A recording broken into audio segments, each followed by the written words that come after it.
एक 48 साल की महिला जो मर चुकी थी और मरने के बाद उसे मिट्टी भी दे दी थी और वो कब्र के अंदर थी, लेकिन मरने के कुछ समय बाद ही यानी मरने के 1-2 घंटे बाद ही यानी कब्र में दफनाने के 1-2 घंटे बाद ही वो अपने पति को आवाज़ लगाती है और कहती है कि मुझे यहाँ से निकालो, मेरा दम घुट रहा है।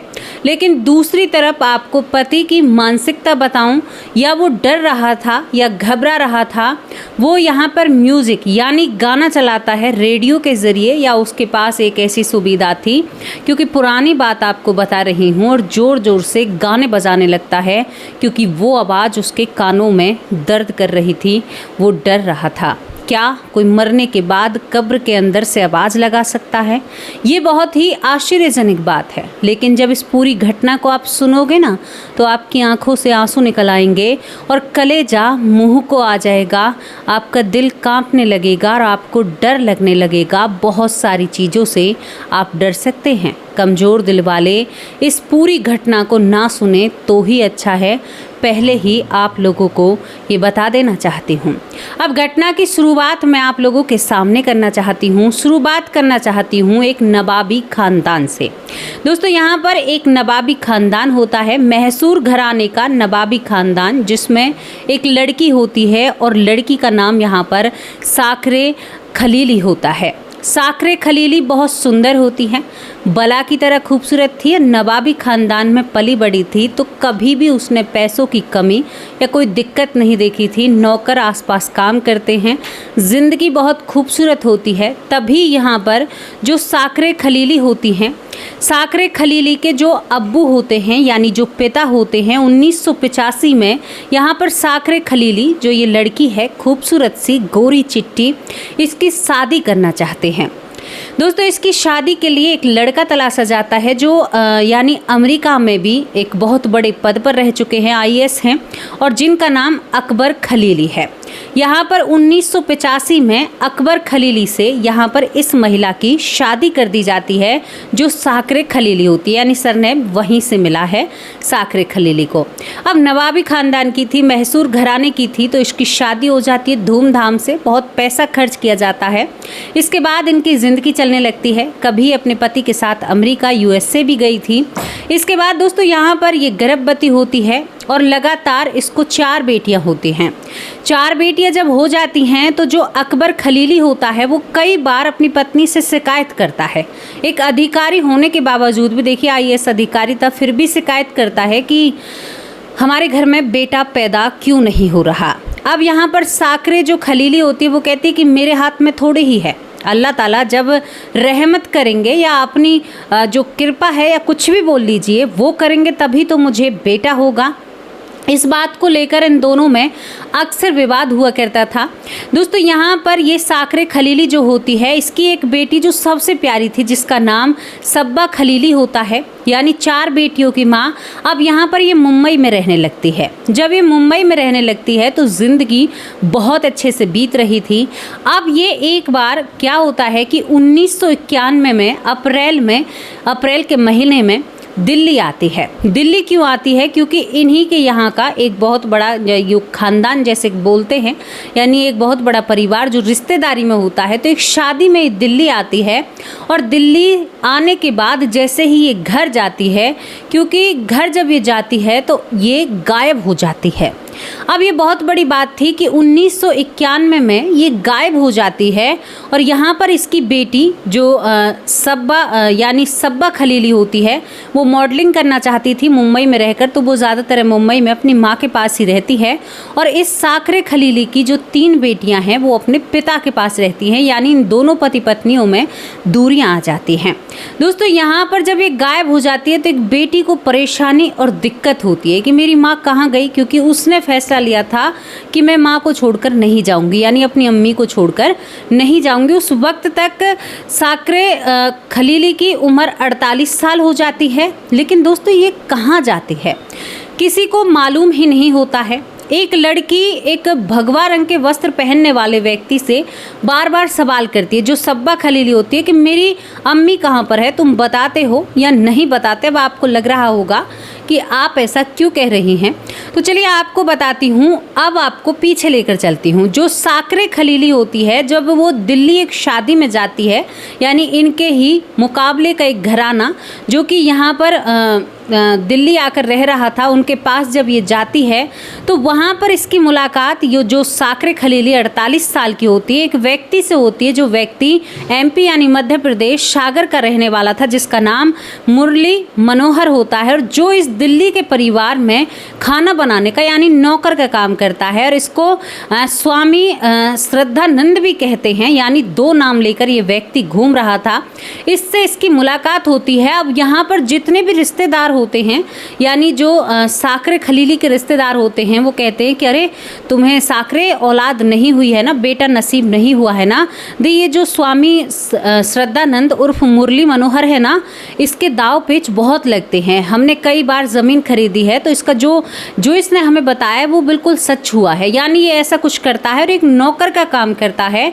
तो यहाँ पर इसी बात को लेकर साकरे खलीली की इस व्यक्ति से बात होती हैं, जो कि मुरली मनोहर होता है, यानी इस घर का जो नौकर होता है। जब ये शादी में गई थी 1991 में, दोस्तों मुंबई से इस शादी में आई थी। अब इसकी यहाँ पर इस मुरली मनोहर से बात होने लगती है। बात इस शर्त पर होती है कि मुझे एक पुत्र की प्राप्ति चाहिए, जब तक इसका पति यानी अकबर खलीली इसके साथ रहता है।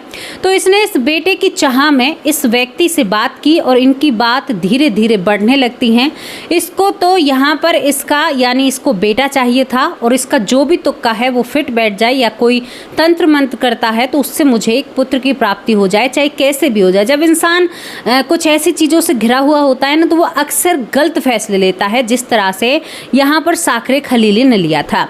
अब दोस्तों इन्हीं बातों के चलते चलते तभी एकदम से खबर आती है, यानी इसी साल में 1991 में ही, कि साकरे खलीली जो 48 साल की 4 बेटियों की माँ है, उसने अचानक से मुरली मनोहर से विवाह कर लिया, यानी उसके साथ शादी कर ली। अब ये बात जब घर में एक बॉम्ब सा फूटता है तो घर वाले हैरान और परेशान हो जाते हैं, और सभी यहाँ पर साकरे खलीली से नाराज हो जाते हैं। यानी जो खूबसूरत नाजों से पली बिटिया थी, अब उससे सब कतरा जाते हैं। पति दूर हो जाता है, क्योंकि उसे पता था अब 3 बेटियों ने फैसला लिया था कि हम अपनी अम्मी के साथ नहीं रहेंगे, हमारी अम्मी ने गलत किया है, एक व्यक्ति जो भी हिंदू है उससे शादी कर ली। दोस्तों यहाँ पर जो सबसे छोटी बेटी है सब्बा खलीली, वो अपनी माँ के पास ही रह जाती है, और यहाँ पर साकरे खलीली के पास बहुत ज़्यादा ज़मीन जायदाद होती है। अब क्या होता है कि साकरे खलीली को ये जो मुरली मनोहर है, ये यहाँ पर इसको अपने साथ बेंगलोर ले जाता है, जहाँ पर इनका एक बंगला था, और वहाँ पर ये अपनी अलग थलग ज़िंदगी जीने लगते हैं। दूसरी तरफ जो सब्बा खलीली थी, यानी इसकी बेटी, वो मुंबई में ही रह जाती है। 3 बेटियां पिता के पास चली जाती हैं। रिश्तेदारों ने नाते तोड़ लिए थे, कोई भी यहाँ पर इस साकरे खलीली से बात नहीं करता है। धीरे धीरे वक्त बीतता है, लेकिन छोटी बेटी जो थी वो अक्सर अपनी माँ से बात करती है। अब बेंगलोर जो गई हुई माँ है, अब जब भी सब्बा फ़ोन मिलाया करती अपनी माँ साकरे के पास, साकरे खलीली के पास, तो वो यहाँ पर फ़ोन मुरली उठाया करता, मुरली मनोहर, और वो कभी भी उसकी बेटी से उसकी माँ की बात नहीं कराया करता था। इन सारी चीज़ों को देखते देखते 1 साल निकल जाता है। यहाँ पर ये वहाँ जाती है और कहती है कि तुम मेरी माँ से मेरी बात क्यों नहीं करा रहे। बेंगलोर पहुँच जाती है बेटी जो सब्बा होती है, लेकिन इसको भी 1 साल लग जाता है अपनी माँ के पास जाने के लिए। क्यों लग जाता है? क्योंकि जब ये पूछती है कि माँ से बात क्यों नहीं करा रहे हो, क्या बात है, तो यहाँ पर मुरली मनोहर कहता है कि आपकी माँ US से यानी अमेरिका गई है, वहाँ पर एक अस्पताल है जहाँ पर वो गर्भवती हैं और वहाँ पर उन्हें बच्चा होने वाला है। इस तरह की बातें कहकर अब यहाँ पर जो सब्बा थी वो पढ़ी लिखी थी, क्योंकि मॉडलिंग कर रही थी और बहुत ही समझदार थी। उसने उस अस्पताल का जांच पड़ताल की तो वहाँ पर उसकी माँ नहीं मिलती है। दोस्तों जब माँ नहीं मिलती है तो इसके बाद ये तुरंत बेंगलोर जाती है। वहाँ पर जाकर अब 1 साल इन बातों को निकल जाता है, यानी 1991 में एक बात नहीं हो रही थी और 1992 आ जाता है। दोस्तों जब 1992 आ जाता आता है, जून का महीना आता है, तो यहाँ पर सब्बा अब आवाज़ खड़ी करती है। पुलिस में पुलिस कंप्लेंट दर्ज करती है। पुलिस कंप्लेंट दर्ज करती है तो पुलिस वाले कहते हैं कि इतने दिन बाद आप बता रही हो, अगर 1 साल से आपसे माँ की बात नहीं हो रही तो पूरी जो परिस्थिति थी यहाँ पर सब्बा खलीली पुलिस वालों के सामने रखती है। अब इतने दिन में यहाँ पर जो मुरली मनोहर होता है उसका बोलबाला इस बेंगलोर में चल जाता है। कैसे चल जाता है? क्योंकि भविष्यवाणी या कुछ ऐसी चीज़ें किया करता था, तंत्र मंत्र, और ये अब बाबा बन चुका था। इससे पहले बाबा नहीं था, एक नौकर था। अब ये बाबा जब बनता है, बाबा बनने के बाद वहाँ पर लोग इसे मानने लगते हैं, लोग इसे जानने लगते हैं कि भाई ये तो कुछ जानता है, इससे लेना चाहिए, और इसकी बातें भी सत्य हो रही थी। अब यहाँ पर पुलिस को भी ये जानता था। पुलिस उस तरीके से कार्रवाई नहीं करती जिस तरीके से करनी चाहिए थी, और यहाँ पर पुलिस भी ढील देती है। क्राइम ब्रांच भी इस केस में आती है, लेकिन परिवार का मोह तो था ही नहीं। उसने कदम ऐसा उठाया, परिवार वाले दूर रहते हैं। इसके बाद दोस्तों यहाँ पर 1 साल और बीत जाता है, लेकिन साकरे खलीली का कोई अता पता नहीं चलता है। आखिरकार साकरे खलीली को जमीन निगल गई या आसमान निगल गया, कहाँ चली गई कोई पता नहीं होता। यहाँ पर सब्बा खलीली जो होती है वो अक्सर रोया करती थी अपनी माँ के लिए। धीरे धीरे वक्त बीतता है दोस्तों। 1994 की 29 तारीख यानी 29 अप्रैल को रात होती है, और दूसरे दिन तय था कि क्राइम ब्रांच ने भी हाथ खड़े कर दिए थे कि भाई अब 1 साल बाद और इतने दिन यानी 3 से 4 साल निकल जाते हैं, 91 से 94 में आ जाता है। और 29 अप्रैल को 30 अप्रैल को ये केस बंद होने वाला था। अब 29 अप्रैल को ये तय कर दिया था कि कल इस केस की आखिरी यानी जो चीज़ें हैं आखिरी हैं, फिर इसको बंद कर दिया जाएगा। अब यहाँ पर क्या आता है कि एक दरोगा भागकर आता है, यानी क्राइम ब्रांच जो थी इस केस को बंद करने वाली थी। जो क्राइम ब्रांच में एक ऑफिसर काम करता है, उस ऑफिसर का साथ वाला व्यक्ति जो एक शराब के ठेके से भागा हुआ आता है और कहता है कि मैंने तो यहाँ पर जो नवाब यानी मैसूर घराने की नवाब महिला जो हैं जिसका नाम साकरे खलीली है, उसके बारे में एक खबर सुनी है।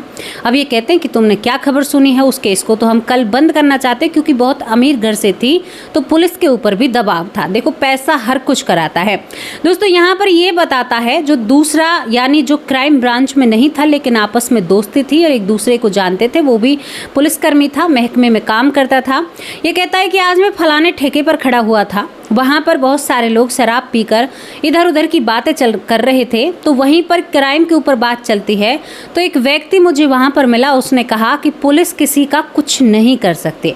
हमारे साहब ने एक महिला को मारकर 3 साल से 4 साल से ज़मीन के अंदर दफना रखा है और उसके ऊपर हमारे साहब पार्टी करते हैं, लेकिन आज तक भी पुलिस का कुछ भी नहीं बिगड़ा है। ये कहता है कि फिर मैं उसके पास जाता हूँ। मैंने कहा कि भाई कौन है, क्या है? तो यहाँ पर मैं उससे कहता हूँ कि हाँ पुलिस काम तो नहीं करती, और पुलिस की बुराई करी ताकि वो कुछ और बातें कहे।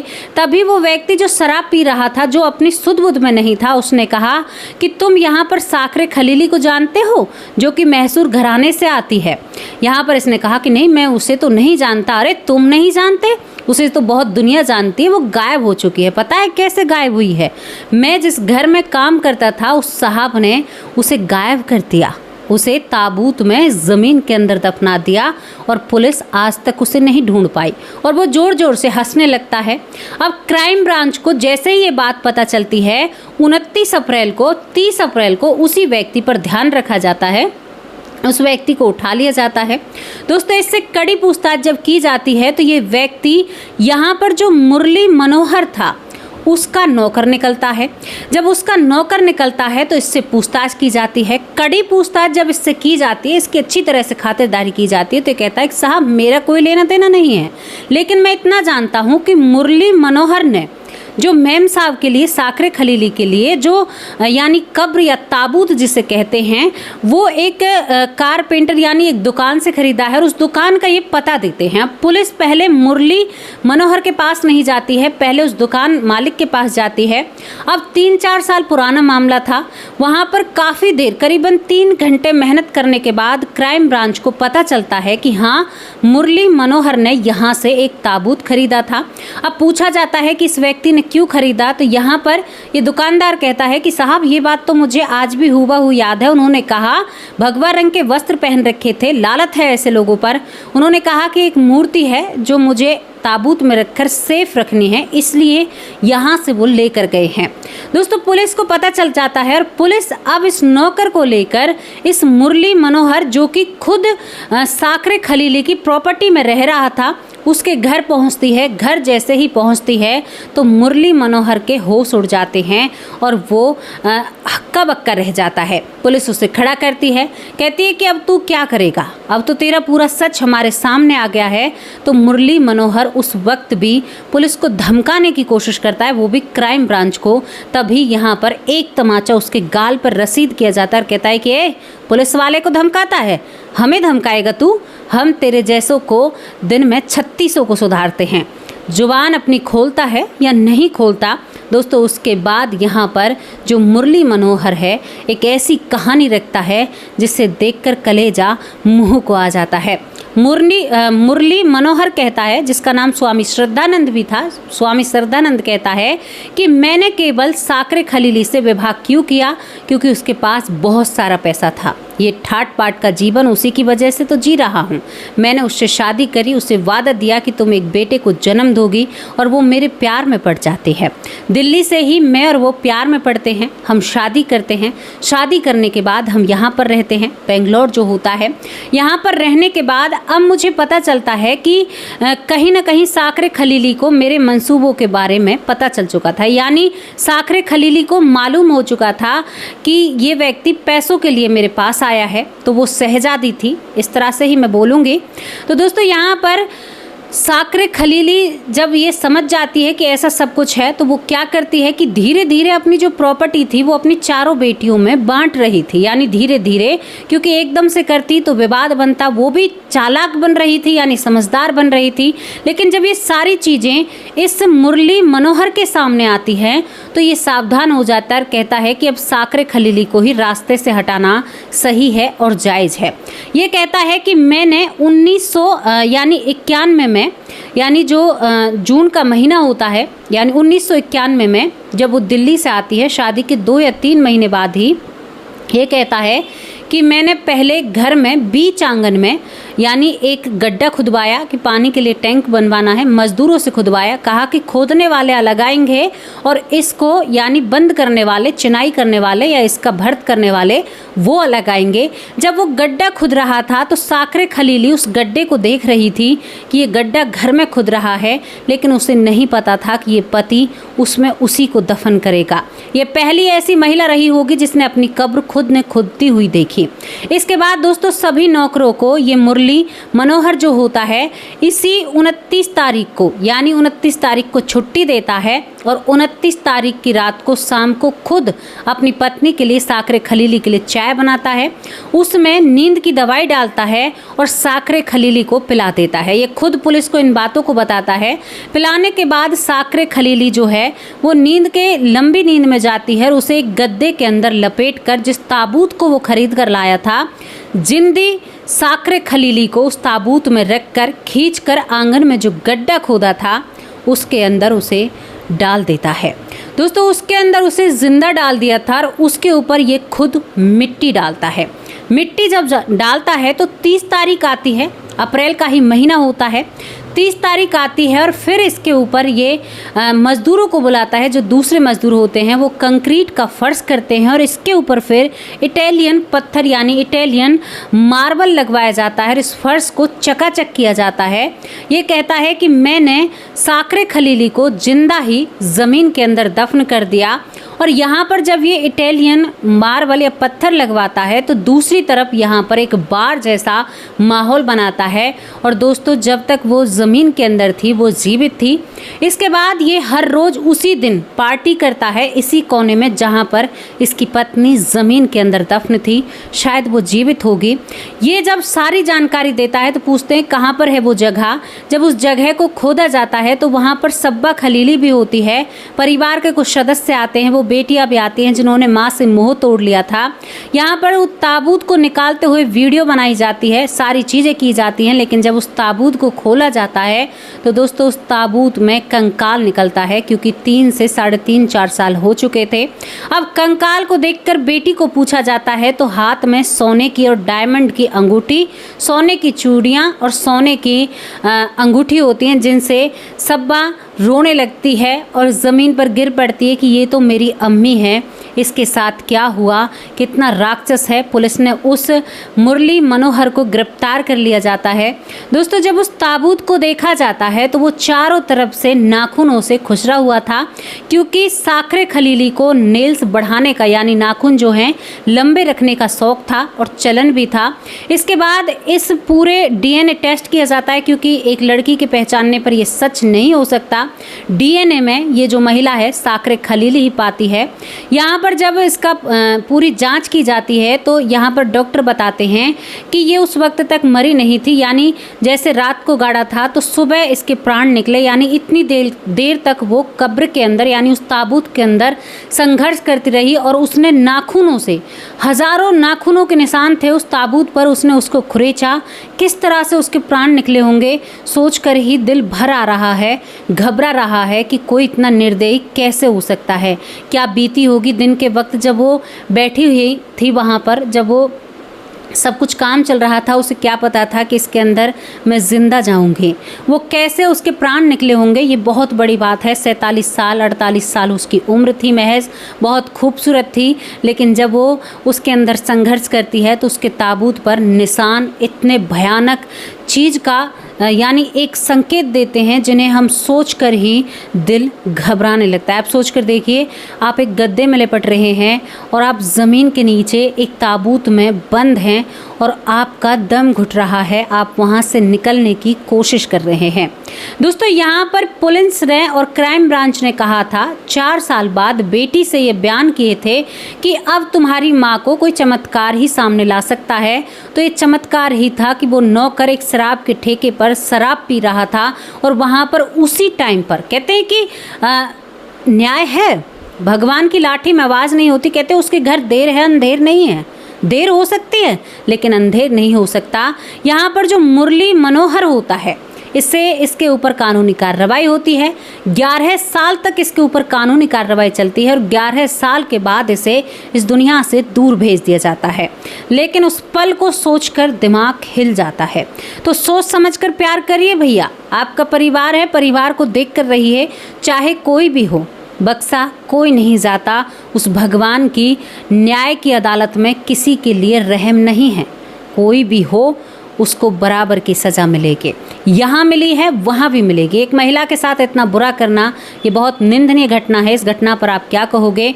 और सच में ही चमत्कार हो गया। अगर एक दिन और वो नौकर मुंह नहीं खोलता, ये मैं आपको क्यों बता रही हूँ। लोग कहते हैं ना कि ऐसा कुछ भी नहीं होता, नहीं, आपको न्याय मिलना है ना, आपको न्याय मिलना है तो हर हालत में मिलकर रहेगा और आपको महसूस भी होता है, लेकिन आप यकीन नहीं करते हैं।